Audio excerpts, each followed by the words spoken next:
You open your eyes in the pitch-black chill of a medieval winter morning, the air inside your mud and straw hut slicing through your skin like 1,000 tiny knives, sharper than any modern frost you might feel stepping out of a heated apartment.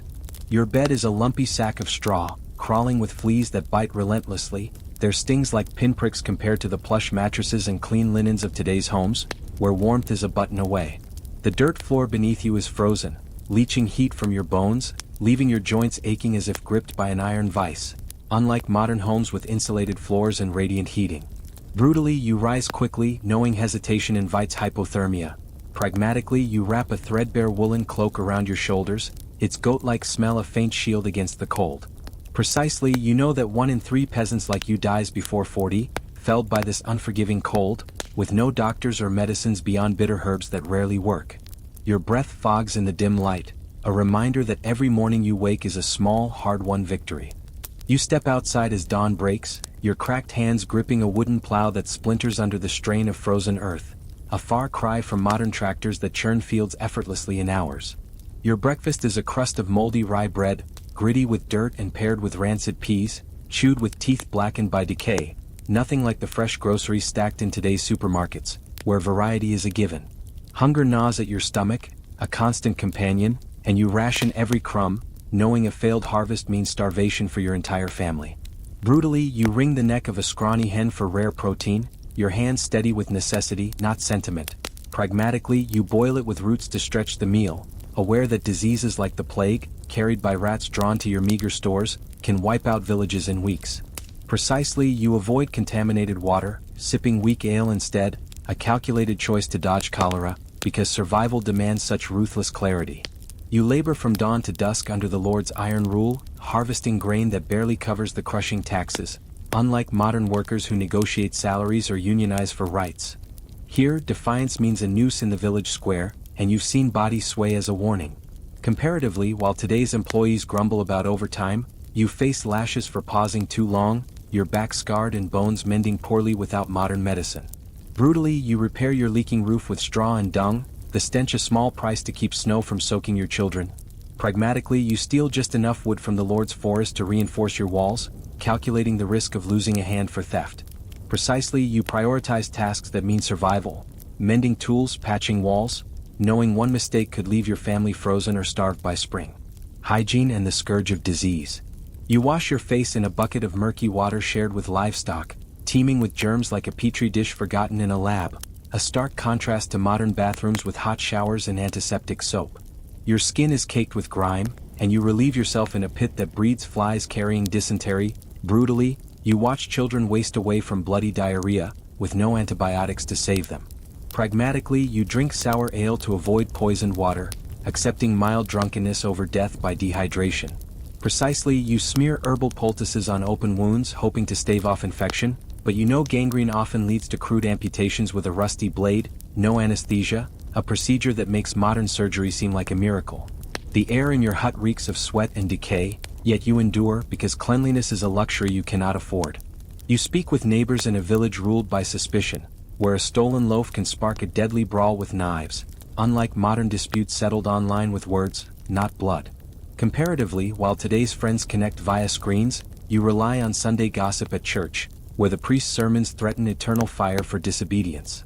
Brutally, you marry young by arrangement, not love, to secure extra hands for the fields, and you see women die in childbirth, their screams echoing without cesareans to save them.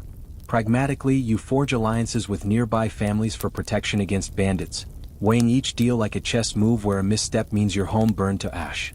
Precisely, you share sparse meals to build trust, knowing unity is your only shield in a world where betrayal is as common as hunger. You're summoned to fight for your lord, wielding a makeshift spear against arrows that pierce leather armor like paper, a far cry from modern warfare with drones and precision strikes. Brutally, you slash at enemies with practiced motions from hunting, their blood soaking the mud, and pragmatically you loot their boots or coins because survival demands scavenging. Comparatively, while today's soldiers receive training and therapy, you return haunted, your wounds festering without care, killing you slowly. Precisely, you aim for vital spots in battle, knowing historical records show a third of men like you die in combat, leaving villages of widows and orphans to starve. Each swing of your weapon is a calculated act, not heroism, but necessity to see another dawn. You trudge to daily mass, driven by fear of the Inquisition's flames, where heretics burn alive, their screams a public spectacle, unlike modern courts with appeals and rights. Brutally, you pay tithes despite your empty belly as the church holds your soul hostage, and you witness executions where bodies writhe in agony, a grim entertainment for the crowd. Pragmatically, you pray for bountiful crops, knowing drought is blamed on divine wrath, and you offer just enough grain to avoid whispers of witchcraft. Precisely, you navigate the priest's rules, aware that excommunication means social death, as neighbors shun you to avoid their own damnation. Comparatively, while modern faith offers optional comfort, here it's a chain, binding you to a life of fear and sacrifice. You return to your hut as the sun sets, barring the door against wolves and thieves, the darkness swallowing everything like a void, unlike modern homes lit by electricity that banishes fear. Brutally, you hear howls and footsteps in the night, and pragmatically, you light a foul-smelling tallow candle, rationing it for the worst nights. Comparatively, while modern evenings are filled with streaming shows, you tell stories by a weak fire to distract from the cold, knowing a stray spark could burn your family alive. Precisely, you tend the embers with care, balancing air to keep them glowing without igniting the straw, a skill honed by necessity, as fire is your only defense against the freezing night. You age fast, your body broken by 30, succumbing to pneumonia or infected cuts, unlike modern lifespans stretching to 80 with hospitals and vaccines. Brutally, you bury loved ones in shallow graves, no time for grief as work never stops, and pragmatically you teach your children to cure hides or sow seeds, passing on survival skills. Comparatively, while modern inheritances are bank accounts, yours is a worn hoe and hard lessons. Precisely, you accept death as inevitable with no illusions of longevity, knowing that every precise act, mending a cloak, banking a fire, ensures your family's survival in a world that offers no mercy. You stand in the dim light of your hut, the cold air seeping through the walls like an uninvited guest, its icy fingers curling around your bones as you pull your threadbare cloak tighter. The straw beneath your feet crunches, damp from last night's snow that crept through the gaps, unlike the sealed windows and heated floors of modern homes where warmth is a given, not a prayer. Your breath clouds in front of you, a faint mist in the gloom, and you move quickly, pragmatically, because lingering means surrendering to the cold, and you know too well that winter claims the slow. You've seen neighbors, young and old, carried off by fever or frostbite, their bodies buried in shallow graves before the ground freezes solid. Precisely, you calculate each step, stoking the embers in the hearth, checking the pile of kindling you hoarded yesterday, because every spark preserved is a day you might live. The fire sputters, a weak glow against the darkness, and you kneel beside it, your hands trembling as you coax a flame from the ash-covered coals. The smell of smoke and damp wood fills the air, sharp and acrid, nothing like the clean scent of a modern gas fireplace that ignites with a switch. You blow gently, your breath steady, knowing a single mistake could snuff the flame, leaving you to face the night with nothing but your own fading warmth. Outside, the wind howls, rattling the animal hide stretched across the window hole, a flimsy barrier compared to double-glazed windows that lock out the cold today. Brutally, you accept that this fire is your lifeline. Without it, the hut becomes a tomb, and you've heard tales of entire families found frozen by spring, their faces locked in silent pleas. Pragmatically, you add a precious stick, no bigger than your forearm, rationing the wood as carefully as you ration food, because the forest is the Lord's domain, and stealing more risks a beating or worse. You rise, your knees creaking from years of bending over fields, and step outside into the gray dawn. The village is silent, save for the crunch of your boots on the snow, each step a battle against the frost that numbs your toes through the rags wrapped around them, unlike modern insulated boots that keep feet warm and dry. Your hands, calloused and cracked, grip a wooden bucket, and you trudge to the stream, its edges crusted with ice. You break through with a stone, the cold water stinging your skin like a slap, a far cry from the hot taps of today that deliver comfort without effort.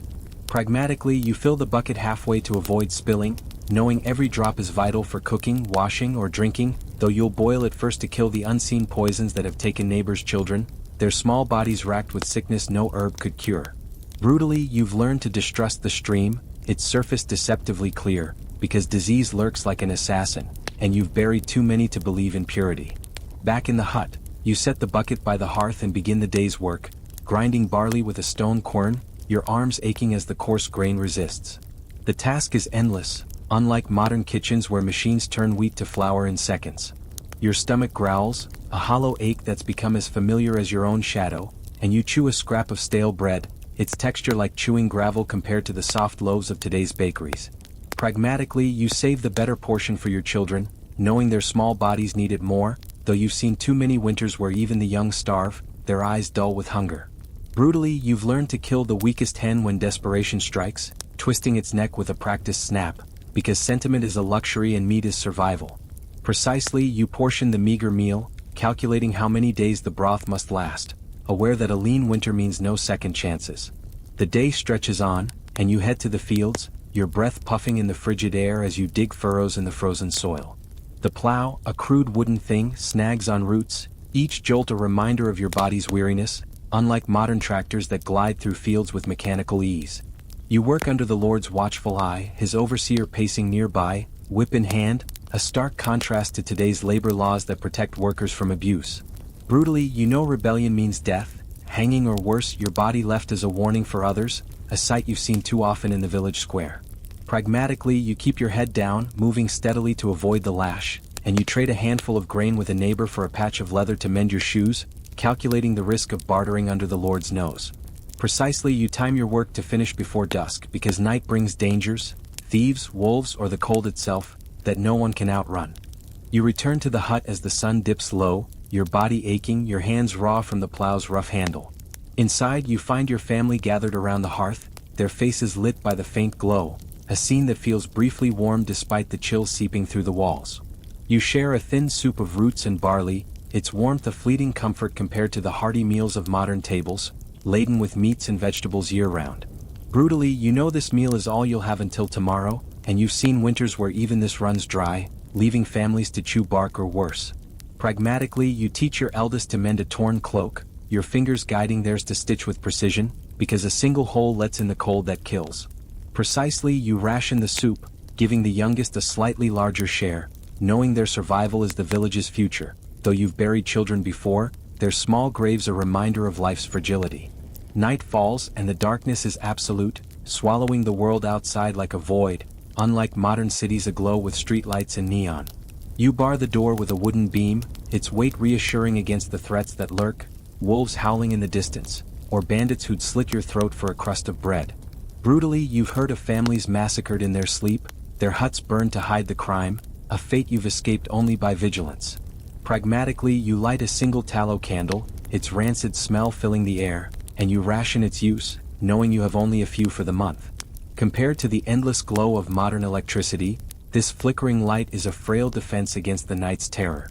Precisely, you check the fire, banking the embers under ash to keep them alive until morning, a skill you've honed to perfection because a dead fire means a frozen dawn, and you've seen what happens when the cold wins. You lie on the straw, your family pressed close, their warmth a necessity, not a comfort, as you huddle under shared cloaks that smell of sweat and earth.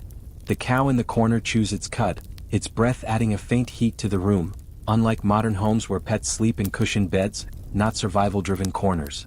Brutally, you know the cow's presence is a double-edged sword. Its warmth saves you, but its dung and fleas bring disease, and you've lost kin to infections no prayer could heal. Pragmatically, you arrange the sleeping order, placing the frailest child in the center where body heat is strongest, a calculated move to keep them alive through the night.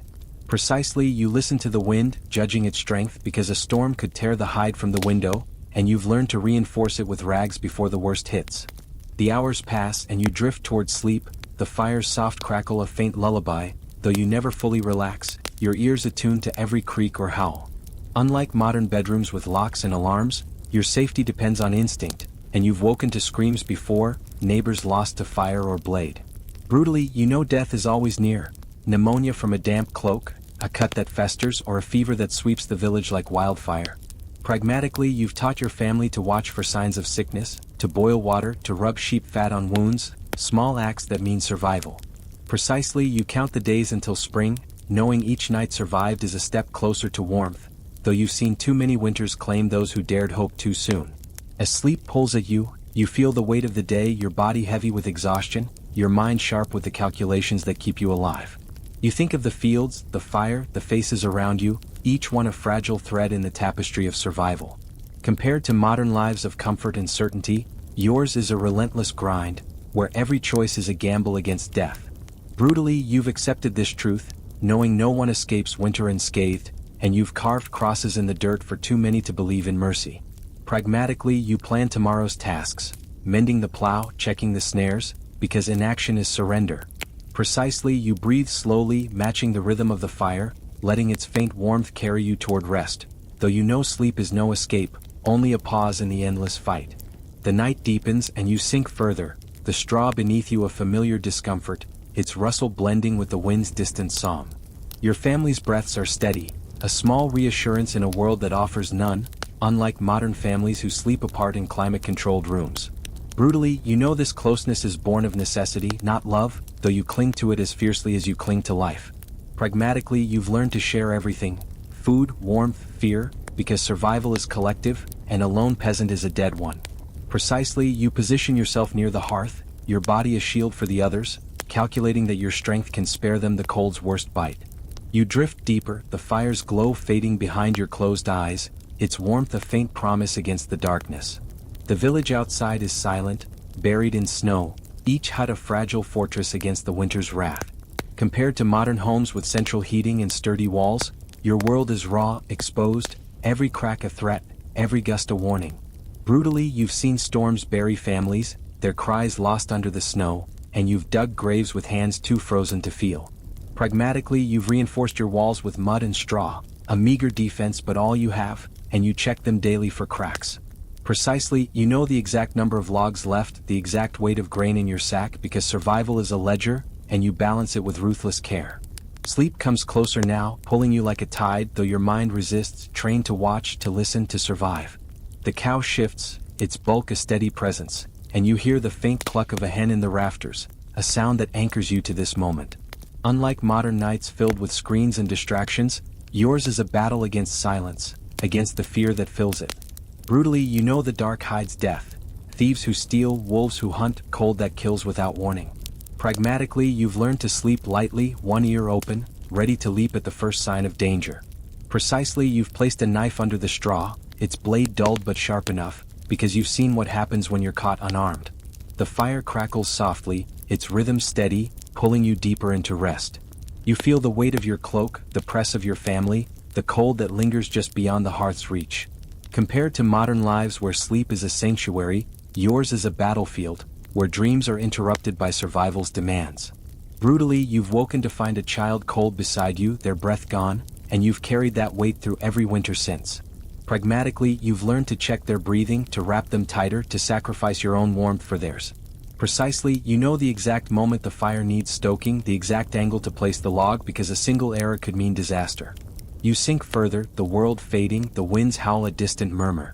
The straw beneath you is no comfort, but it's familiar, its roughness a reminder of the life you lead. Unlike modern beds with springs and foam, yours is a thin barrier against the earth, yet you've learned to find rest in its embrace. Brutally, you know sleep is no guarantee of waking, and you've heard of those who closed their eyes and never opened them again, claimed by the cold or sickness. Pragmatically, you've taught yourself to rest in bursts, waking to check the fire, the door, the children, because vigilance is survival. Precisely, you time your breaths, slow and even, matching the fire's pulse, letting it guide you toward a fleeting peace. The night holds you now, its darkness a heavy blanket, though you know it's no friend. The village sleeps, or tries to, each soul fighting the same battle against winter's grip. Compared to modern nights of comfort and safety, yours is a gamble, where every dawn is a victory, every breath a defiance. Brutally, you've seen too many lose this fight, their bodies carried to the churchyard, their names forgotten by all but you. Pragmatically, you've learned to live for the moment, to savor the fire's warmth, the family's closeness, because tomorrow is no promise. Precisely, you feel the exact weight of the cloak, the exact heat of the hearth, and you let them anchor you, pulling you toward sleep, toward the hope of another day. You drift fully now, the fires crackle a distant song, the cold a shadow you've pushed back for one more night. Your family's breaths are soft, their warmth a fragile shield, and you hold them in your mind as you slip deeper. Unlike modern dreams of ease and plenty, yours are shaped by struggle, by the endless calculus of survival. Brutally, you know this life will break you as it has broken others, your body worn by labor, your soul scarred by loss. Pragmatically, you've learned to endure, to find strength in small acts, stoking the fire, sharing the broth, teaching the young. Precisely, you let the fire's rhythm guide you, its glow a faint promise, and you surrender to sleep, knowing you've done all you can to see the dawn. You awaken to the familiar itch crawling across your skin, the fleas that have made your straw bedding their kingdom biting with relentless precision, their tiny bodies thriving in the warm crevices of your body heat mixed with the dampness of the hut. The air is thick with the stench of unwashed bodies, urine-soaked earth, and the faint rot of last week's scraps buried under the floor, a far cry from the sanitized bedrooms of modern times where air fresheners mask any hint of odor and vacuum cleaners whisk away pests. Brutally, you scratch at the bites, knowing that breaking the skin invites infection, but the irritation is too much to ignore. Pragmatically, you've learned to live with it because killing every flea is impossible in a world where soap is a luxury and hot water a dream. Precisely, you count the new welts on your arms. 5 today, fewer than yesterday, calculating that the cow's warmth in the corner draws some of them away, a small mercy in this endless battle against vermin. You rise, your bare feet meeting the cold, compacted dirt floor, slick with moisture from the leaking roof and the occasional spill of chamber pot contents that seep into the ground. The pot itself sits in the corner, overflowing with the night's waste, its acrid smell mingling with the smoke from the dying fire, nothing like the flushing toilets and plumbing of today that whisk away filth with a simple lever. Brutally, you've seen families sicken from this proximity to excrement, diarrhea spreading like wildfire through the hut, claiming the weak first. Pragmatically, you empty it outside when you can, tossing the contents into the communal ditch that runs through the village, a stinking trench where pigs root and children play too close. Precisely, you measure the distance, 10 paces from the door, to avoid splashing back inside, knowing that one misstep could contaminate your already meager water supply, drawn from the same stream where villagers upstream relieve themselves. Stepping outside, the village assaults your senses with its raw insalubrity, the narrow paths between huts churned into mud by feet and hooves, mixed with animal droppings and discarded refuse that ferments under the weak sun. The air buzzes with flies, drawn to the piles of manure used as fertilizer for the fields, a stark contrast to modern waste management systems that seal away garbage in landfills far from homes. Brutally, you navigate the paths carefully, avoiding the worst puddles that harbor cholera and dysentery, diseases that have emptied neighboring huts overnight, leaving ghosts of screams in your memory. Pragmatically, you wear your wooden clogs, elevated slightly to keep your feet from the muck, though they crack and splinter, letting in the filth anyway. Precisely, you spot a rat scurrying from one pile to another, its fur matted with sewage, and you throw a stone to scare it off, knowing rats carry the plague that wiped out half the village 2 winters ago, their bites a lottery of death. You head to the stream for water, the same one that serves as bath, laundry, and toilet for the entire community, its banks lined with reeds that do little to filter the murk. Dipping your bucket, you see the water's surface shimmer with an oily film, remnants of upstream washing and waste, unlike the purified tap water of modern eras that flows clean and clear. Brutally, you've drunk from worse, but you know this brew harbors invisible killers, worms that burrow into your gut, fevers that burn from within. Pragmatically, you boil what you can over the fire, though fuel is scarce and raw water often suffices for washing. Precisely, you strain the water through a cloth rag, catching the larger debris like leaves or insects, calculating that it reduces the risk by half, based on the times you've fallen ill versus not. Back in the hut, you attempt a meager wash, splashing the cold water over your face and hands in a basin carved from wood, its surface etched with years of grime that no scrubbing removes. Soap, when you have it, is a crude lump of animal fat and ash, lathering poorly and leaving a greasy residue, nothing like the scented bars and gels of today that foam luxuriously. Brutally, full baths are rare, perhaps once a month in summer at the stream, where you strip and scrub amid leeches and curious eyes, risking chills or worse. Pragmatically, you focus on hands before eating, a habit drilled by the church and common sense, knowing unclean fingers spread the flux that twists bowels into knots. Precisely, you rub your hands for 30 counts as your mother taught, ensuring the dirt under your nails loosens, though black rims remain, a badge of your labor in the fields. Your clothes hang heavy with accumulated filth, the wool tunic stained with sweat, mud and food spills, harboring lice that nest in the seams and bite at night. Washing them means a trip to the stream, pounding them against rocks with lye from wood ash, a process that wears the fabric thin, unlike modern washing machines that cycle gently with detergents. Brutally, unwashed clothes breed rashes and boils, pus-filled sores that fester and scar, sometimes leading to blood poisoning that claims limbs or lives. Pragmatically, you wash only when the stench becomes unbearable or fleas multiply beyond tolerance, hanging them by the fire to dry, where smoke acts as a fumigant. Precisely, you inspect the seams daily, crushing lice between your thumbnails, counting the kills, 20 today, to gauge if a full wash is needed, a calculation that saves water and effort. The midday meal brings its own hazards, the bread baked in a communal oven where rats nibble the dough and flies lay eggs in the warmth, resulting in loaves speckled with contaminants. You chew carefully, spitting out the occasional grit or maggot, a far cry from sterilized bakeries and packaged foods of modern times. Brutally, contaminated food leads to vomiting and weakness, days lost to bed where starvation creeps in. Pragmatically, you bake your own when possible, covering the dough with cloth to ward off insects, though gaps always allow entry. Precisely, you examine each slice, breaking it open to check for worms, discarding the worst parts for the pigs, knowing every bite is a risk weighed against hunger.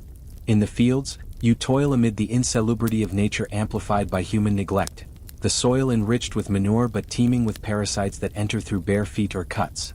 Thorns and stones slice your skin, inviting tetanus from the dirt, unlike modern farms with machinery and protective gear.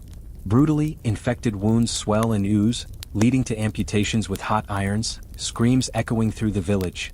Pragmatically, you bind cuts with rags soaked in vinegar, a stinging preventive that sometimes works.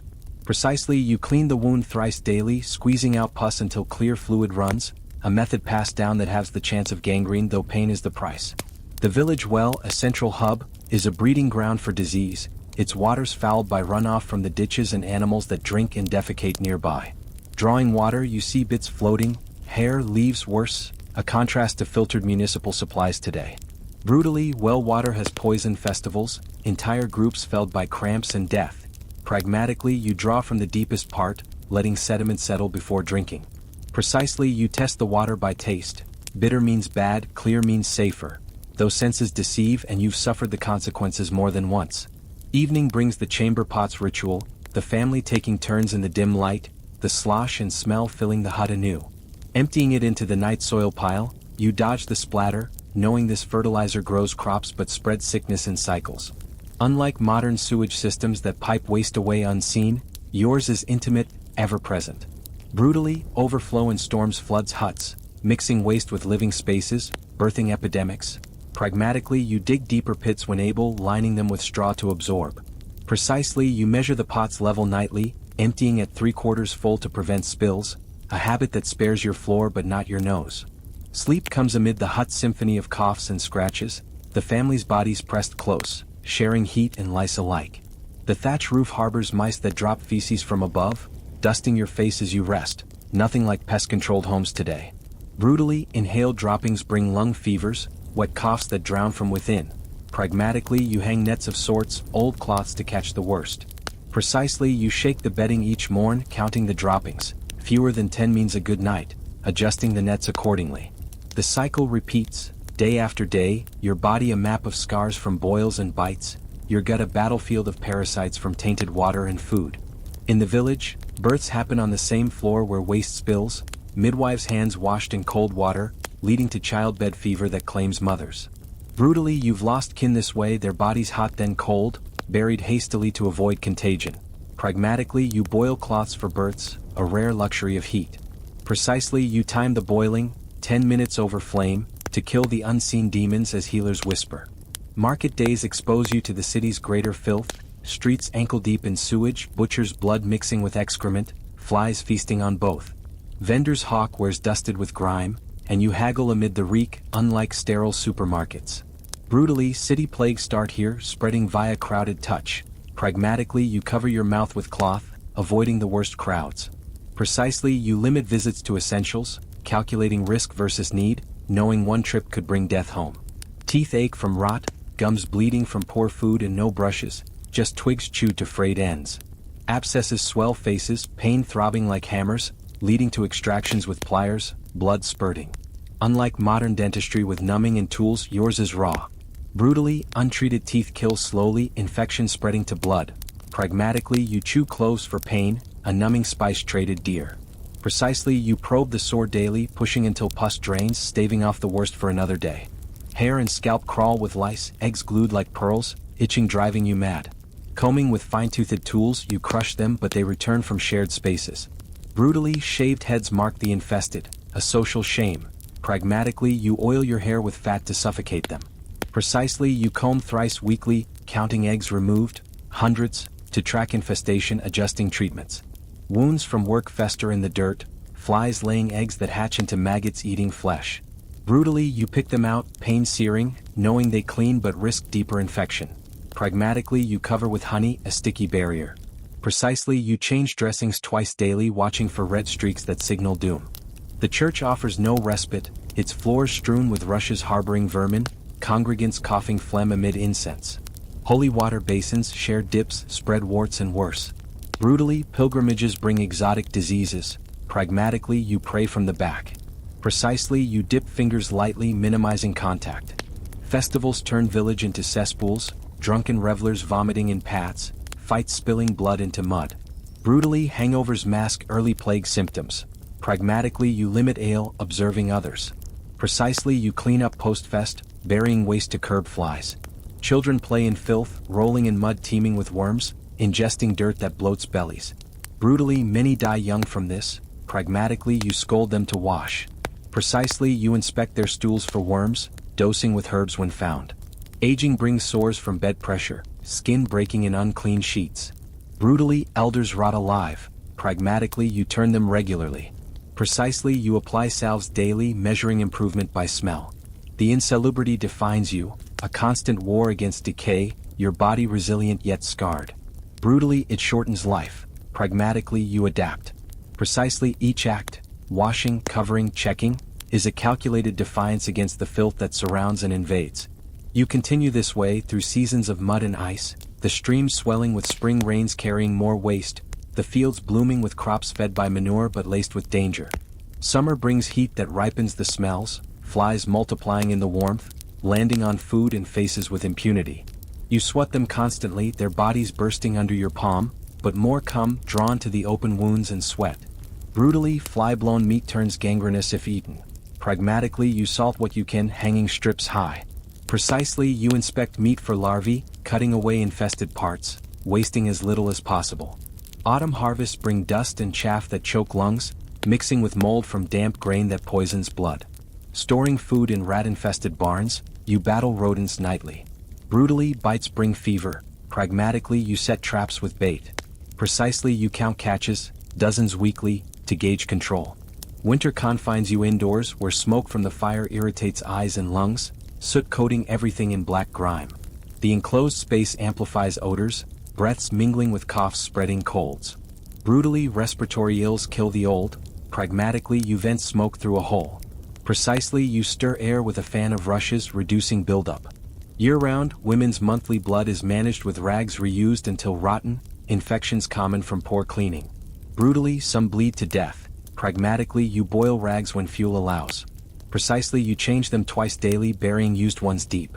Men's labors in fields expose them to thorns carrying tetanus, locks jaw shut, starving victims. Brutally death is slow. Pragmatically you avoid rusty tools. Precisely you clean blades with ale, reducing risk. Babies are swaddled in cloths soiled quickly, rashes blooming on tender skin. Brutally untreated leads to sepsis. Pragmatically you rub with fat. Precisely you unwrap hourly to air skin. Animals in the hut add their own filth, urine soaking straw, fleas jumping between beasts and humans. Brutally zoonotic diseases cross over. Pragmatically you separate when possible. Precisely you clean animal areas weekly, scattering fresh straw. The Lord's castle, visited rarely, is no cleaner, chambers with rushes unchanged for months, hiding bones and spit. Brutally nobles sicken too. Pragmatically you avoid touching surfaces. Precisely you wash hands after, knowing court diseases are virulent. Travelers bring exotic filth, lice from distant lands, stories of cities where streets are rivers of sewage. Brutally they spark outbreaks. Pragmatically you quarantine them in barns. Precisely you observe for symptoms 3 days before allowing near. Healers offer poultices of dung and herbs, ironically adding filth to wounds. Brutally some worsen conditions. Pragmatically you choose wisely. Precisely you test on small cuts first. The insalubrity weaves into every thread of life, from birth in blood and muck to death in fevered sweat, bodies wrapped in shrouds washed rarely. Brutally it's the norm. Pragmatically you fight with what you have. Precisely your survival is a tally of small victories against the ever-present dirt.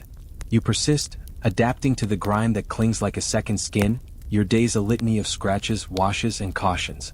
The stream calls again, its water's a dubious ally, and you go, bucket in hand, stepping through the mud that sucks at your clogs, the cycle unending in this medieval world of unrelenting insalubrity. You trudge through the mud-churned path of the village, your wooden clogs sinking into the filth with every step, the cold sludge seeping through the cracks and numbing your toes like a slow poison. The dawn light barely pierces the thick fog that hangs over the fields, a shroud that hides the misery but does nothing to warm your bones. As a peasant in this medieval hell, your life is a ceaseless grind, bound to the land like a beast of burden, your back bent under the weight of the Lord's demands and nature's cruelty. Unlike the fantasies of knights and castles, your existence is raw, unrelenting, a brutal dance with death where every day is a victory snatched from the jaws of starvation, disease, and violence. You feel the ache in your limbs from yesterday's labor, a constant reminder that rest is a luxury for the nobility, not for scum like you who till the soil from sunup to sundown. Your hut looms ahead, a squat pile of wattle and daub smeared with mud and dung, its thatched roof sagging under the weight of snow and rot. You push open the door, a flimsy barrier of warped wood that rattles in the wind, and step into the dim interior where the air is thick with the stench of smoke, unwashed bodies, and animal waste. The single room serves as kitchen, bedroom, and barn, shared with your family and the scrawny cow that provides milk when it's not half-starved itself. Your wife stirs the thin gruel over the hearth, her face gaunt and lined with worry, her hands cracked and bleeding from endless chores. The children huddle near the fire, their small bodies shivering in rags that barely cover their skin, eyes hollow from hunger. Brutally, this is your world. No privacy, no comfort, just a perpetual struggle to keep the cold at bay and the bellies from emptying completely. You grab a hunk of stale bread, its crust hard as stone and speckled with mold, and chew it mechanically, the grit grinding against your rotting teeth. Breakfast is a farce, a meager portion that does little to fuel the day's toil, unlike the feast you hear the Lord enjoys in his stone keep, with meats and wines flowing freely. Pragmatically, you swallow it down with a swig of sour ale, the only safe drink in a land where water from the stream carries death in every sip, cholera, dysentery, the flux that twists your guts and leaves you weak as a newborn. You've seen it claim your neighbors, their bodies convulsing in agony before being dumped in shallow graves, forgotten by all but the crows. Precisely, you ration the ale, knowing the barrel must last the week, or thirst will drive you to the poisoned well. The Lord's bailiff rides by on his horse, his voice barking orders like a whip crack, summoning you to the fields for the day's corvée, the forced labor you owe as a serf, tied to the land like chattel. You have no choice. Refusal means flogging or eviction, casting you out as a vagrant to beg or starve on the roads. Brutally, you're no more than a tool to the nobility, your sweat enriching their coffers while you scrape by on scraps. You join the line of peasants, tools slung over shoulders, hoes, sickles, plows that bite into the earth like dull knives. The fields stretch endlessly, heavy clay soil clumped with rocks and weeds, demanding every ounce of your strength to turn. Your back screams as you bend hour after hour, the sun beating down in summer or the rain lashing in autumn, turning the ground to a quagmire that sucks at your feet. Comparatively, while tales romanticize the medieval peasant as hardy and free, the truth is a nightmare of exploitation. You pay taxes on everything, your harvest, your animals, even your marriage or death. The tithe to the church takes a tenth, the Lord another portion, leaving you with barely enough to survive.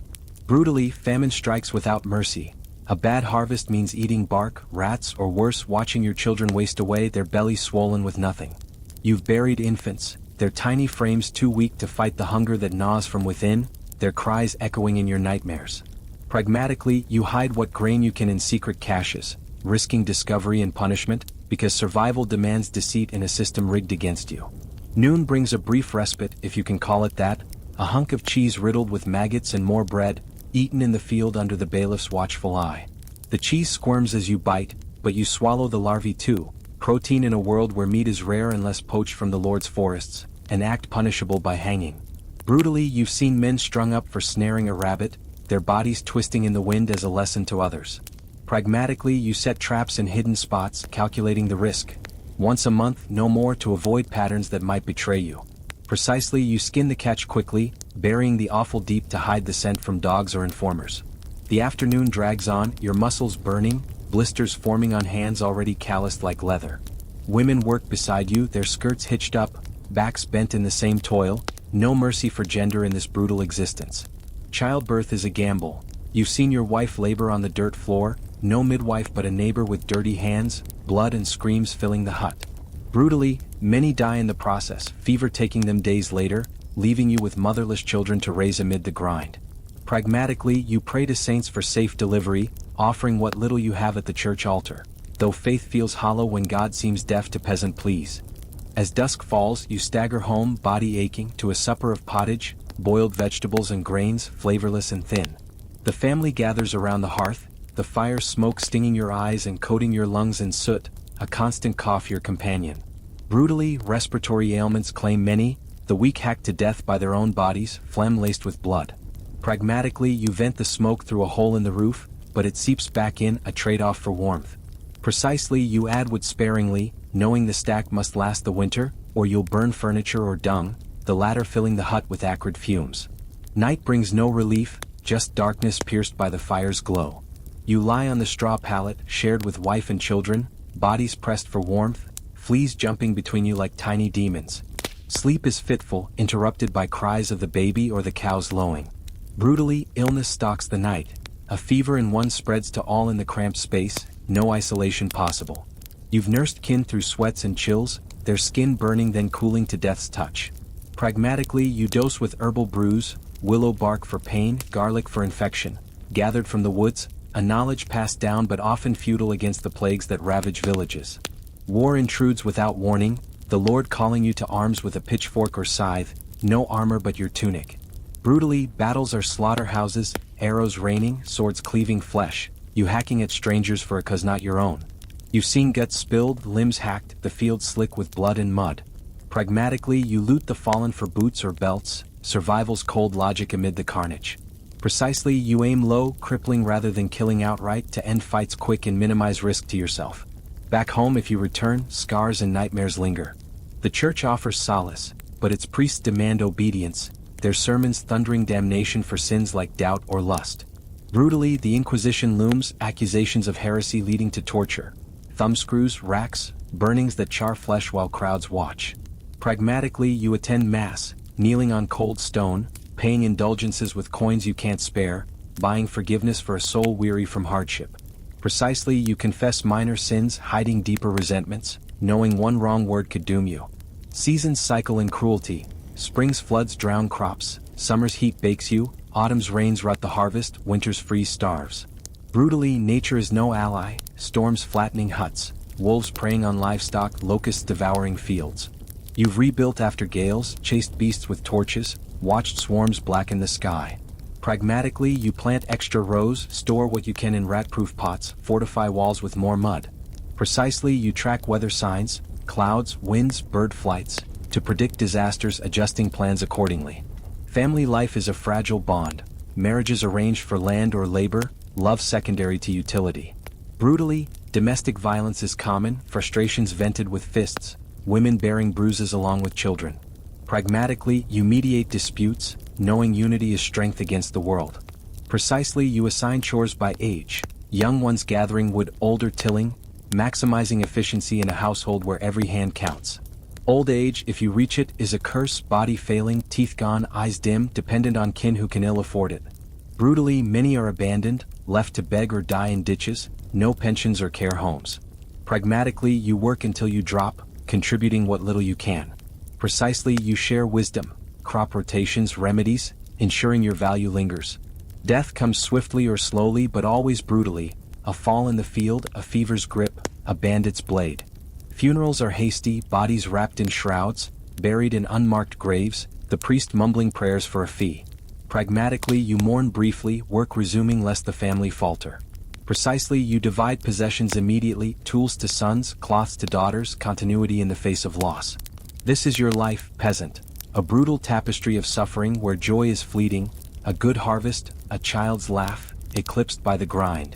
You endure because what choice is there? Rebellion crushed, escape impossible, you plow on, a cog in the feudal machine, your blood fertilizing the soil for generations yet to suffer the same. You feel the weight of the yoke as you harness the ox for plowing, its hide mangy and ribs protruding, mirroring your own gaunt frame. The beast lows in protest, its breath foul from poor fodder, but you crack the whip lightly, knowing overuse breaks it, and you, faster. The furrow you cut is uneven, the soil resisting like a living thing, stones bruising your feet through thin soles. Brutally, accidents happen. A slip, the plow gouging your leg, blood mixing with mud, infection setting in days later. You've limped through seasons with wounds that never fully heal, pus oozing, pain a constant companion. Pragmatically, you bind it with rags torn from old tunics, boiled if wood allows to stave off the worst. Precisely, you change the bandage at dawn and dusk, watching for swelling that signals amputation's need, a horror performed with saw and fire by the village barber. Market day beckons once a month, a trek to town where you sell surplus eggs or wool if any exist. The road is bandit-haunted, ruts deep from carts, mud splashing your legs. Brutally, ambushes strip you naked, leaving you beaten or dead, your goods gone. You fought off attackers with a staff, bones cracking under blows, survival a savage instinct. Pragmatically, you travel in groups, sharing watch, weapons hidden under cloaks. Precisely, you scout ahead, noting tracks or smoke, altering paths to avoid threat. In town, the crush of bodies is overwhelming, smells of sweat, spice and sewage assaulting you. Stalls hawk wares at inflated prices, merchants cheating scales, guards taking bribes. Brutally, theft is rampant, pickpockets slicing purses, brawls erupting over disputes. You've lost coins to clever hands, hunger following for weeks. Pragmatically, you clutch your pouch tight, bargaining hard with gravel voice. Precisely, you weigh goods on your own scale, hidden in pocket, ensuring fairness in a dishonest world. Home again, you tend the garden plot, weeding by hand, fingers raw from thorns. Vegetables are lifeblood, turnips, cabbages, onions, but pests devour them, rabbits nibbling leaves, slugs sliming paths. Brutally, a blight can wipe it all, leaving you foraging wild greens that sicken if misidentified. You vomited from bad mushrooms, belly cramping like knives. Pragmatically, you fence with sticks, trap rabbits for stew. Precisely, you inspect plants daily, pinching off diseased leaves, rotating crops yearly to preserve soil. Holidays are rare respites, saints' days with ale and dancing, but even then brutality lurks, drunken fights, accusations of witchcraft over misfortune. Brutally, executions mar festivities, heretics burned, screams mingling with music. Pragmatically, you drink moderately, eyes open for trouble. Precisely, you position near exits, ready to flee if tempers flare. Children learn young, toiling beside you, small hands pulling weeds or herding geese. Brutally, accidents claim them, falls into wells, animal kicks, fires from careless play. You've grieved lost ones, their bodies tiny in graves. Pragmatically, you teach caution, supervising closely. Precisely, you assign safe tasks first, building skills gradually. Women bear the double burden, fieldwork and home, spinning wool by firelight, eyes straining in dimness. Brutally, rape is a threat from soldiers or vagrants, justice rare for peasants. Pragmatically, you arm with knives, travel together. Precisely, you lock doors at night, though wood yields to axes. The Lord's hunt tramples crops, hounds tearing through fields, no recompense. Brutally, complaints lead to eviction, family homeless. Pragmatically, you replant silently, cursing under breath. Precisely, you hide best produce, offering wilted to inspectors. Plagues sweep periodically, bodies piling in carts, bells tolling ceaselessly. Brutally, isolation fails in cramped villages, death indiscriminate. You've quarantined, watching kin die through windows. Pragmatically, you burn sage for air, avoid touch. Precisely, you monitor symptoms, swellings, coughs, isolating early. Superstition governs, eclipses blamed on sins, comets omens of doom. Brutally, scapegoats are lynched, Jews, strangers, witches burned. Pragmatically, you conform, crossing yourself often. Precisely, you avoid odd behaviors, blending in. Education is nil, illiteracy the norm, knowledge oral. Brutally, ignorance kills, bad remedies, false beliefs. Pragmatically, you learn from elders, testing methods. Precisely, you remember recipes exactly, measuring by handfuls. Leisure is storytelling by fire, tales of heroes contrasting your drudgery. Brutally, reality intrudes, stories turning to warnings. Pragmatically, you use them to teach morals. Precisely, you repeat accurately, preserving lore. This endless cycle defines you, a peasant ground down by the wheel of feudalism, your life a brutal testament to endurance in an uncaring age. You persist because the alternative is death, your sweat and blood the foundation of a world that despises you. You feel the first twinge of pain in your gut as you bend over the frozen field, your hoe striking the unyielding earth with a dull thud that reverberates through your aching bones. The winter wind bites at your exposed skin, whipping through the thin layers of your woolen tunic, which is patched and repatched with scraps that do little to hold back the cold. As a peasant in this unforgiving medieval world, your life is a relentless onslaught of hardship, where every dawn brings new battles against hunger, cold, and the Lord's unending demands. But now, this new enemy stirs within you. A sickness that starts as a whisper but promises to roar, turning your already brutal existence into a nightmare of suffering and desperation. You straighten up slowly, pressing a hand to your side, but there's no time to dwell. The bailiff's eyes are on you, and pausing means a lash or a fine you can't afford. You continue hoeing, each swing sending jolts of discomfort through your body, the pain sharpening like a knife twisted in your belly. The field stretches before you, a sea of frozen clods that mock your efforts, yielding nothing but exhaustion. Your breath comes in ragged puffs, fogging the air, and you remember the last time illness struck your hut. Your neighbor's boy, racked with fever, his small frame convulsing until he went still, buried in a shallow grave before the ground fully thawed. Brutally, death is a constant companion in this era, claiming the young and old without mercy, leaving families shattered and even more vulnerable to the elements. Pragmatically, you push the thought aside, focusing on the task. One more row, then another, because stopping invites the cold to seep deeper, and weakness is not tolerated in a world where survival demands unyielding labor. As the sun climbs higher, the pain intensifies, a burning cramp that makes you double over, sweat beading on your forehead despite the chill. You lean on your hoe, gasping, but the other peasants glance away, their faces etched with fear. Illness spreads like wildfire in the cramped villages, and no one wants to be near the afflicted. Comparatively, in distant tales of nobility, healers with leeches and herbs attend the sick in stone chambers, but for you, a serf bound to the land, medicine is a myth, a luxury as unreachable as the stars. Brutally, when sickness comes, you endure alone, your body the battlefield, with no potions or physicians, just prayers to a god who seems indifferent to peasant pleas. Precisely, you calculate your steps back to the hut, 50 paces across the field, then through the mud path, knowing each one will cost you strength you can't spare. You stagger home, the hut's door creaking open to reveal the dim interior, where your wife tends the fire, her own face pale from endless worry. She looks up, eyes widening at your hunched form, and helps you to the straw pallet, the only bed in the single room shared with children and livestock. The air is thick with smoke from the hearth, stinging your eyes and throat, exacerbating the nausea rising in waves. Brutally, the hut offers no sanctuary. Drafts whistle through cracks in the walls, the dirt floor damp and cold, breeding molds that irritate your lungs. You lie down, the straw poking through the thin blanket, fleas jumping to greet your fevered skin. Pragmatically, your wife boils water from the stream. Risky, but all you have, mixing in wilted herbs gathered last summer, a feeble remedy passed down through generations, effective only in hope, not reality. The pain builds, a fire in your abdomen that twists and burns, forcing groans from your lips as you curl into a ball. Sweat soaks your clothes, chilling you further in the drafty room, and you shiver uncontrollably, teeth chattering like bones in the wind. The children watch from the corner, wide-eyed and silent, knowing instinctively that father's illness means harder times ahead. Less food, more work for small hands. Brutally, in this medieval hell, sickness doesn't pause life. The Lord still demands his share, the fields still need tending, and hunger waits for no recovery. You've seen families ruined by one member's ailment, the healthy starving to care for the sick, only to fall ill themselves in a chain of despair. Precisely, you instruct your wife through gritted teeth, tend the cow first, then the children, don't let the fire die. Each word is a labored effort, but order must prevail or all is lost. Night falls and the fever rises, your skin hot to the touch, visions dancing in the firelight, ghosts of lost kin, accusing eyes blaming you for surviving when they did not. The pain radiates, a constant throb that denies sleep, your body racked with cramps that make you cry out, echoing in the small space.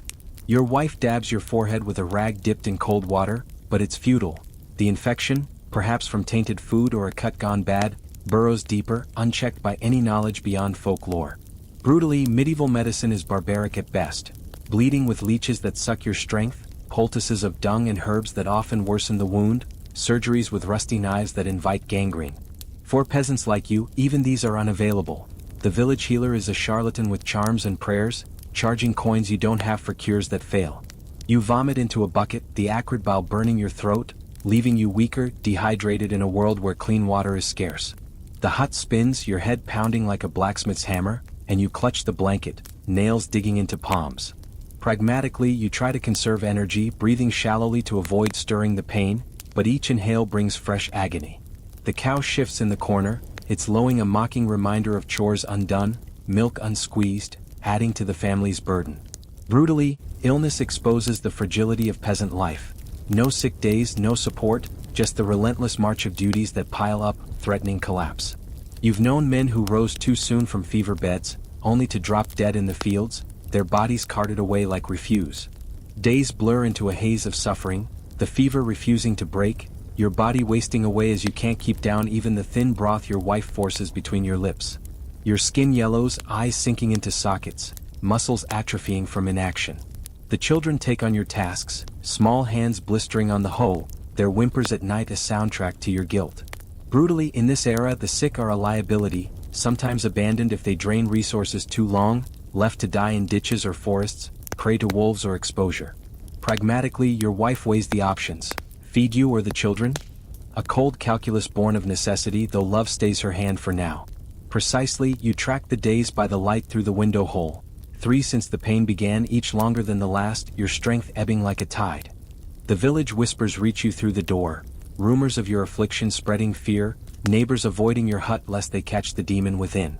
Isolation deepens the torment, no visitors but the priest who anoints you with oil, muttering Latin prayers for a fee scraped from hidden coins. Brutally, religion offers cold comfort, excommunication looms for unpaid tithes, and heaven seems distant when hell is your daily bread.